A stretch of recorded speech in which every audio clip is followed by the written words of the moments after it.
নমস্কার, আবার একটা নতুন ভিডিও নিয়ে আপনাদের কাছে চলে আসলাম। কামারপুকুরে যে সমস্ত দর্শনীয় জায়গাগুলো আছে, যেগুলো মোটামুটি পায়ে হেঁটে আপনারা দেখতে পারবেন, সেগুলো আজকে দেখাবো এই ভিডিওর মাধ্যমে।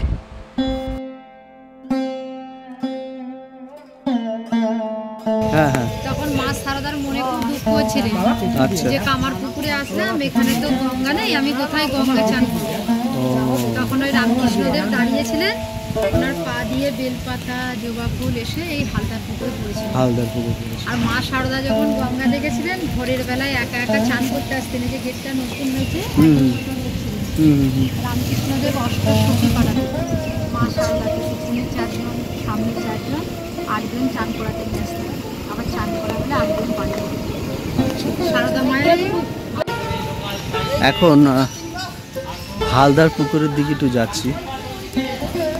কথিত আছে বা যা জানতে পারলাম, মা সারদা মা যখন এখানে এসেছিলেন, তখন এখান থেকে তো গঙ্গা স্নান করা সম্ভব না, তাই এটা মার সারদা মার স্মৃতিতে এই পুকুরটি তৈরি করা হয়। শ্রী শ্রী ঠাকুর ও মায়ের স্মৃতি ও লীলা বিজড়িত হালদার পুকুরের। কত বড়, কত সুন্দর এই পুকুরটা। আর চারিদিকে যেরকমভাবে বৃষ্টি হচ্ছে, এত দারুণ লাগছে এটা। ওই দূরে দেখতে পাচ্ছি মায়েদের জন্য ঘাট আলাদা আছে, ও পাশে যে ঘাটটা সেটা মায়েদের জন্য ঘাট, কিন্তু এখানে এটা কিসের জন্য ঘাট সেটা বোঝা যাচ্ছে না।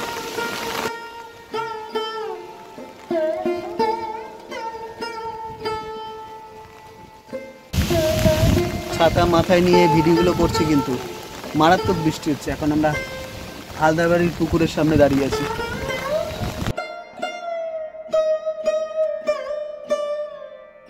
এই কামারপুকুরে এখানকার জমিদার। এখান থেকে 5 কিলোমিটার দূরে রামকৃষ্ণ ঠাকুরের বাবার বাড়ি ছিলেন দেড়ে গ্রামের তো জমিদার ছিলেন রামানন্দ রায়। ওই রামানন্দ রায় একটা মিথ্যে মামলায় সাক্ষী দিতে বলেছিলেন রামকৃষ্ণদেবের বাবা ক্ষুদিরামকে। রামকৃষ্ণদেবের বাবা ক্ষুদিরাম বললেন, আমি তো ব্রাহ্মণ মানুষ, আমি মিথ্যে কথা বলতে পারবো না। বলছে, তাহলে তোমাকে গ্রাম থেকে চলে যেতে হবে। সকাল হওয়ার আগে রাতারাতি নিজের গ্রাম ছেড়ে হাঁটতে হাঁটতে কামারপুকুরে এই লাহাদের বাড়িতে চলে আসলেন থাকার জন্য। তারপরে রামকৃষ্ণদেবের জন্ম শিবের জ্যোতিবেদী। এটাই সেই লাহাবাবুদের দুর্গা মন্দির। এই দুর্গা মন্দিরে রামকৃষ্ণদেব ঠাকুরের দাদা পুজো করতেন রামকুমার চট্টোপাধ্যায়, যিনি মা দুর্গার চোখ আঁকবেন, উনি আঁকতে পারছিলেন না, চোখ প্রদান করে অজ্ঞান হয়ে গেছেন। এখনো মহলার দিন থেকে 10 দিন লাহাবাবুদের এখানে দুর্গা পুজো হয়, 10 দিন যাত্রা হয়। এই সব পুরোনো কাঠামোতে মাটি তৈরি হয়েছে, প্রতি বছর পূজা। আমরা এখন প্রায় 150 বছর পুরনো একটি পাঠশালার সামনে দাঁড়িয়ে আছি। লাহা জমিদার বাবু এইটা তৈরি করে দিয়েছিলেন। এখানেই পড়াশোনা করেছেন বালক ভগবান শ্রী রামকৃষ্ণদেব। এটি আগে খড়ের তৈরি ছিল, পরে এটি টিনের তৈরি করা হয়েছে, এবং ভিতরে যে কাঠামোগুলো সেগুলো সেই সময়কার শাল কাঠের। আজও এটা অক্ষত হয়ে দাঁড়িয়ে আছে। আমি চাইব এটা যেন আরও অনেক বছর অক্ষত থাকে এবং ঐতিহ্যকে ধরে রাখে। এই পাঠশালাতে ছোটবেলায় গদাধর পড়তেন। যখন মাস্টার মশাই যোগ দিলেন, তখন যোগ করলেন। যেদিন থেকে মাস্টার মশাই বিয়োগ দিলেন, বলছে, 2 সাল আমি চালকলা বিদ্যায় শিখব না। মাস্টার মশাই বলছে, কেন রে গদাই? বলছে, যোগ মানে ভক্তের সাথে ভগবানের যোগাযোগ, আমি যোগ করব। বিয়োগ মানে তো কাটাকাটি, এই চালকলা বিদ্যা আমি শিখব না। তখন এখান থেকে পালিয়ে যেয়ে ওই বিষ্ণু মন্দিরে বসে বসে রামকৃষ্ণ ঠাকুর মায়ের ছবি আঁকতেন। তখন থেকে আর পড়াশোনা শিখতেন না। এখানে পড়তেন। টিমটা হচ্ছে 125 বছরের। রামকৃষ্ণ ঠাকুরের সময় খড়ের ছাউনি ছিলেন। টিমটা 125 বছর চলছে। আর এই কাঠগুলো আগেকার, এগুলো শাল কাঠ তো নষ্ট হয়নি। এটা লাহাবাড়ি থেকে তৈরি করেছিলেন না? জমিদারদের আমল। দোয়াক গালি দিয়ে লেখা রয়েছে। তখনকার যুগে পেন ছিলেন না, ওইটা লাহাবাবুর মেয়ের ফটো, যে প্রসন্নময়ী জমিদারের মেয়ে, যার গয়না দিয়ে বিয়ে হয়েছে।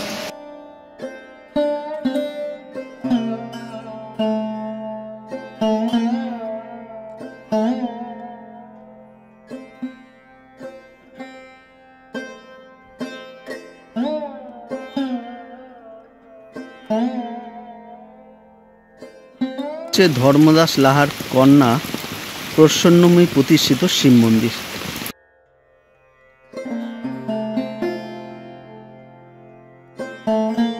বাল্য বিধবা প্রসন্নময়ী, উনি নিজে হাতে এই শিবের মন্দিরটা প্রতিষ্ঠা করে দিয়েছিলেন।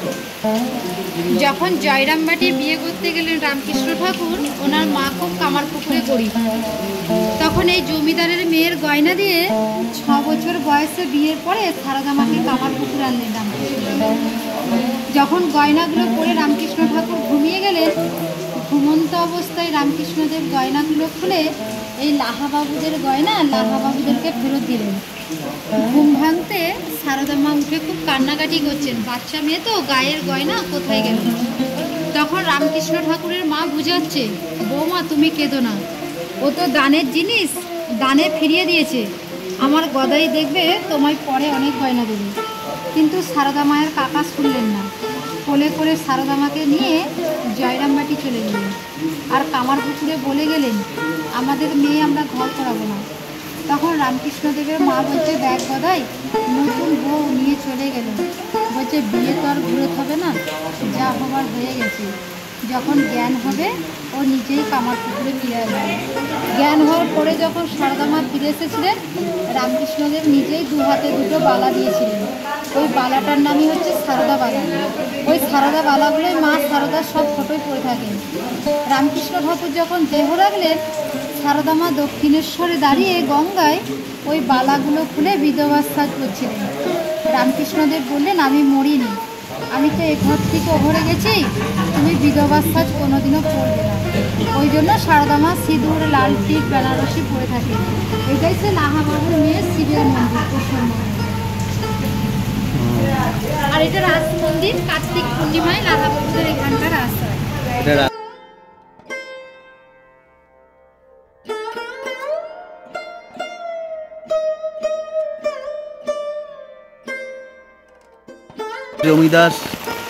জমিদারের মূর্তি, ধর্মদাস লাহা বাবুর মূর্তি এটা।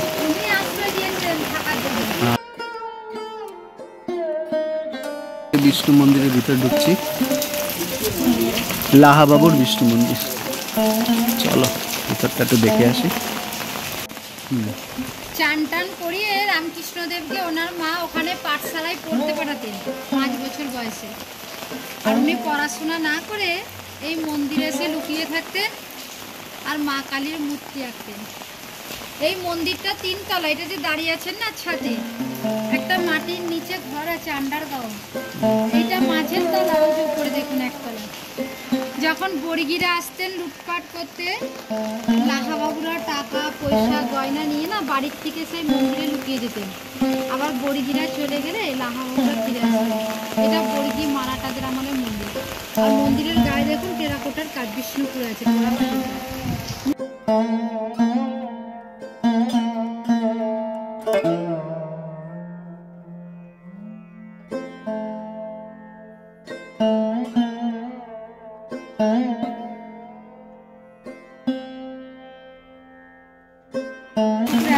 সামনে আছে ধর্মদাস লাহা, পিছনে আছেন শুকুলাল। এগুলো 1 বছর থাকে, তাই তো? রাসের ঠাকুর। এখানে গদাধরের বিয়ে, এই মূর্তিগুলো 1 বছর পর্যন্ত থাকে। তারপর আবার নতুন মূর্তি নিয়ে আসা হয়। রাসে যে সমস্ত মূর্তিগুলো তৈরি করা হয় সেগুলো 1 বছর রাখার পর আবার মা সারদাকে বিয়ে করে রামকৃষ্ণদেব কামারপুকুরে এনেছিলেন। তখন কন্যাপণ ছিলেন, মেয়েরাপণ পেতেন। তখন তো বৃষ্টির মাঝে কিন্তু আমরা এই ব্লগগুলো করছি শুধু আপনাদের দেখানোর জন্য। প্রচণ্ড কষ্ট করছি। আপনাদের যে অবশ্যই একটা লাইক, সাবস্ক্রাইব, শেয়ার কিন্তু করে দেবেন, এটা আমার খুব রিকোয়েস্ট রইল।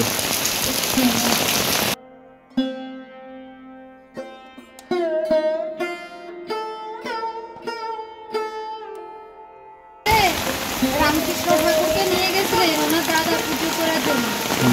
ওখানে পুজো না করে দক্ষিণেশ্বরে যে গঙ্গার তীরে রামকৃষ্ণদেব মা মা করে কাঁদতেন আর নিজের ভাবে বসে থাকতেন। সবাই তো গ্রামের মানুষ পাগল ভাবতেন। ওনার মা চন্দ্রমণি দেবী 3 দিন পর বললেন, তোমার ছেলে পাগল না, তুমি বাড়ি ফিরে যাও। মা ভবতারিণীর জন্য গদাই দক্ষিণেশ্বরে সাধনা করছে। 3 দিন পরে এই মন্দির থেকে ওনার মা ফিরে গেছিলেন। আর এর পেছনে কামারপুকুর, এই পুকুরের নামে গ্রামের নাম।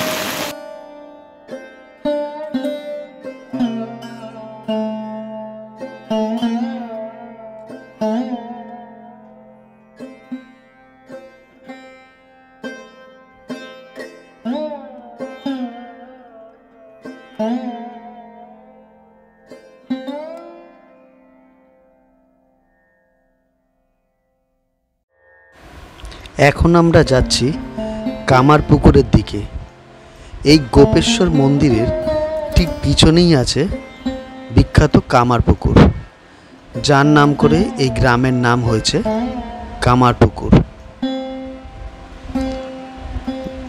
কি বিশাল, খুব সুন্দর এই পুকুরটা, দেখলে যেন মন ভরে যাচ্ছে।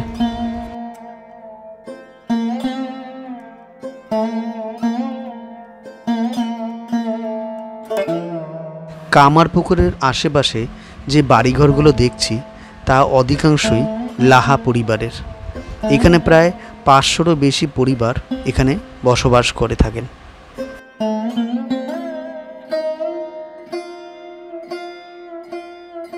রামকৃষ্ণদেবের ওখানে জন্ম হয়েছিলেন রামকৃষ্ণদেবের ঢেকিশালে। আর মাটির উনুন ছিলেন, ওনার মা রান্না করতেন চন্দ্রমণি দেবী। রামকৃষ্ণদেব যখন হলেন, জন্মের পর গড়িয়ে গড়িয়ে রান্না করা উনুনের মধ্যে যে ঢুকে গেছিলেন। সবাই গ্রামে বাচ্চা দেখতে গেলেন, চন্দ্রমণি দেবীর বাচ্চা হয়েছে, কেউ খুঁজে পাচ্ছিলেন না। এই ধনী কামারিনী দেখলেন গদাই উনুনের মধ্যে ছাইটাই মেখে খেলা করছে। উনুন থেকে প্রদীপ জ্বালিয়ে খুঁজে বার করেছিলেন। আর ছোটোর থেকে রামকৃষ্ণদেবকে ধনী কামারিনী মানুষ করেছিলেন। পৈতের সময় রামকৃষ্ণদেব বললেন, এই ধনী কামারিনী হবে আমার ভিক্ষে মা। ওনার মা বলছে, না রে গদাই, তুই তো ব্রাহ্মণের ছেলে, আর উনি জাতে কর্মকার, সূর্যের হাতে ভিক্ষে নিতে। রামকৃষ্ণদেব বললেন, মায়ের কোনো জাত হয় না, এই ধনী মাকে ছাড়া আমি কাউকে ভিক্ষে মা করতে পারবো না। এই ধনী মায়ের 5 বছরে বিয়ে হয়েছিলেন, 7 বছরে বাল্য বিধবা। ওনার নিজের কোনো সন্তান ছিলেন না। এই পাশাপাশি বাড়িগুলো সব ধনী মায়ের ভাইপোদের বাড়ি। ধনী মায়ের বাড়িটা ভেঙে মন্দির হয়েছে। সেই ঢেকে বেলুন মোটে আছে এখন মিউজিয়ামে, কামারপুকুর থেকে নিয়ে গেছে। আমরা মা ভবতারিণী মন্দিরের ভিতর প্রবেশ করছি।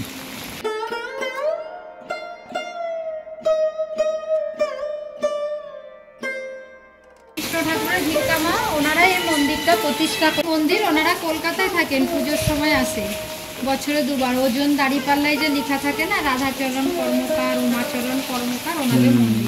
ও, রাধাচরণ কর্মকার, উমাচরণ কর্মকার মন্দির।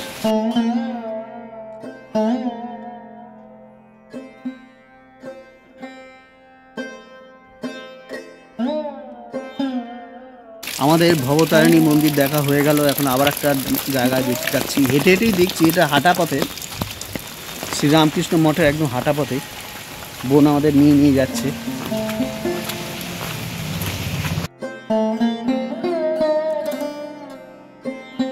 ডান দিকে দেখুন একটা টিনের চাল মাটির বাড়ি দেখা যাচ্ছে। এই বাড়িটা হচ্ছে দুর্গাদাস পায়েনের বাড়ি। এই দুর্গাদাস পায়েনের খুব অহংকার ছিলেন। বাড়ির মেয়েরা বাইরে পরপুরুষের মুখ দেখে না, এটা অন্তর্মহল ছিল। ছোটবেলায় রামকৃষ্ণ ঠাকুর গান বাজনা শুনতে মেয়েদের কাছে গেছিলেন। এই পায়েন বলছে, গদাই তুমি আমাদের বাড়িতে আর আসো না, মেয়েরা ছেলেদের মুখ দেখে না। বলছে তোর শালা খুব অহংকার হয়েছে, আমি নিজে অহংকার চূর্ণ করবো। কামার পুকুরে সবজির হাটে গেলেন, যে শাড়ি পরে সুতোর বান্ডি নিয়ে বউ সেজে রাত্রেবেলায় গেলেন, যে বলছে আমাকে একটু আশ্রয় দাও, আমার দোলের সখীরা ফেলে চলে গেছে, আমি একা বাড়ি ফিরতে পারছি না। তখন ওই পায়ের না চিনতে পেরে অন্দরমহলে মেয়েদের কাছে পাঠালেন, যেতে গদাইকে মিষ্টি জল দিচ্ছে, খাচ্ছে, মেয়েরা নাচ গান করছে, কেউ চিনতে পারছে না। তখন মেজ ভাই রামেশ্বর একটা হাতে হারকেন নিয়ে গদাই গদাই করে ডাকছে। গদাই তখন শাড়ি টাড়ি বগলে নিয়ে যাই গো দাদা, যাচ্ছি গো দাদা বলে বাড়িটার থেকে বেরিয়ে চলে গেলেন। আর যাবার পথে পাইনকে বললেন, দেখ রে শালা দেখ, আমি মেয়েদের মুখ টুক দেখে মিষ্টি জল খেয়ে মেয়েদের অহংকারটা চূর্ণ করলাম, সেই থেকে মেয়েরা ছেলেদের মুখ দেখে। সীতানাথ পাইনের বাড়ি 250 বছর পুরনো। দেখে না 250 বছর পুরনো বাড়িগুলো কেমন ছিল।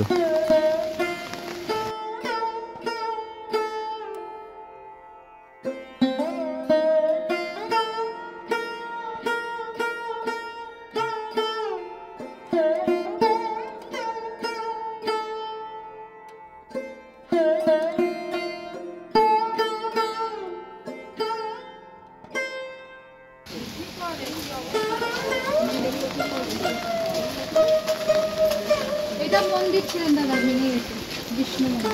ও, পুরনো বিষ্ণু মন্দির এখানে ছিল, এখন কিছুই নেই। সীতানাথ পাইনের প্রাচীন মন্দির এখন আর নেই, ভেঙে গেছে এগুলো। আর এই হচ্ছে শ্রীরামকৃষ্ণ নাট্যশ্রী মঞ্চ। শিবের পালা, যে ছেলেটি যাত্রা করবে তার শরীর খারাপ, আসতে পারলেন না। রামকৃষ্ণ ঠাকুর শিব সেজে শিবরাত্রির দিন যাত্রা করতে করতে এখানে তৃতীয়বার ভাব সমাধি হয়ে গেছিল। ভোরের দিকে ঠাকুরের জ্ঞান ফিরেছিল। প্রথমবার হচ্ছে যেখানে গাড়ি পার্কিংটা হয়েছে, কামার পুকুরে তো সাদা বোঁদে জিলেপি বিখ্যাত, ওখানে জিলেপি বোঁদে বিক্রি হচ্ছে। রামকৃষ্ণদেব মুড়ি খেতে খেতে শাল পাতার ঠোঙাই করে ধানের ক্ষেত দিয়ে যাচ্ছিলেন, আর আকাশের দিকে তাকিয়ে দেখলেন কালো মেঘে সাদা বক উড়ে যাচ্ছে। ঠাকুর দেখছে কালো মানে কালী, সাদা মানে শিব। তখন ওই ক্ষেতের মধ্যে মুড়ির ঠোঙা পড়ে গিয়ে লক্ষ্মীচলার মাঠে প্রথম ভাব সমাধি। আর দ্বিতীয়টা হচ্ছে বিশালাক্ষী মন্দির, 5 কিলোমিটার গাড়িতে যেতে হয়। ওনার মায়ের সাথে লাগামাবুর মেয়ের সাথে পুজো দিতে ভাব সমাধি। তৃতীয়বার এখানে নাটক করতে এসে 3বার ভাব এসেছিলেন। এই মন্দিরটা নতুন তৈরি হয়েছে।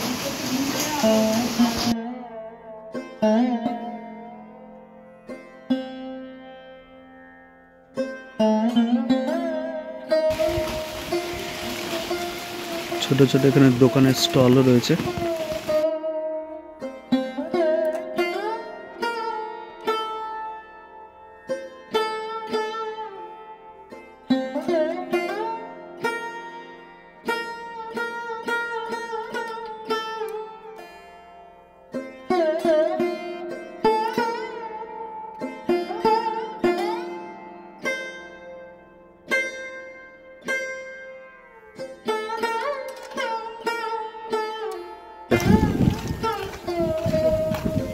ও, লক্ষ্মী জলা, শ্রী শ্রী ঠাকুরের পিতা শ্রীযুক্ত ক্ষুদিরাম বন্ধুর।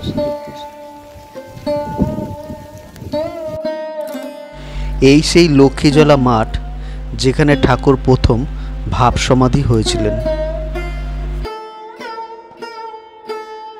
মঠের ভিতরে এই যে জায়গাটা আমরা এখন দেখছি, দুর্গাপুজোর সময় এখানেই ভোগ রান্না হয়। 1 বিঘা মতন জমি আছে, 10 কাঠা মতো জমি। ও, সেই ভোগের রান্নার সমস্ত আয়োজনের এখানে ব্যবস্থা হয়। যে কড়াই, বড় বড় কড়াই ওখানে দেখতে পাচ্ছি, ভালো করে দেখা যাচ্ছে কিনা জানি না।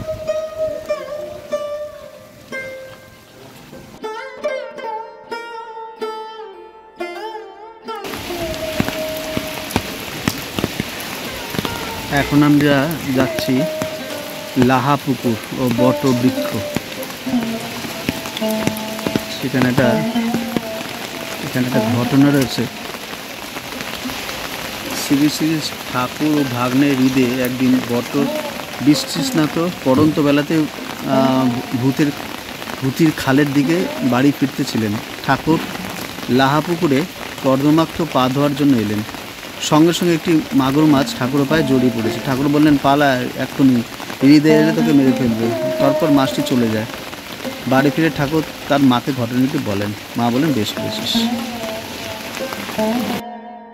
আজকের এই ভিডিওটা এখানেই শেষ করলাম। বৃষ্টির জন্যে সাউন্ডে অনেক জায়গায় প্রবলেম হয়েছে, তার জন্য আমি দুঃখিত। কমেন্ট বক্সে আপনাদের মতামত অবশ্যই জানাবেন, সাথে লাইক ও সাবস্ক্রাইব করে দেবেন এবং সাথে বেল আইকনটা প্রেস করে দেবেন। এই বলে আজকে ভিডিওটা আমি এখানেই শেষ করলাম। সবাই ভালো থাকবেন। ধন্যবাদ।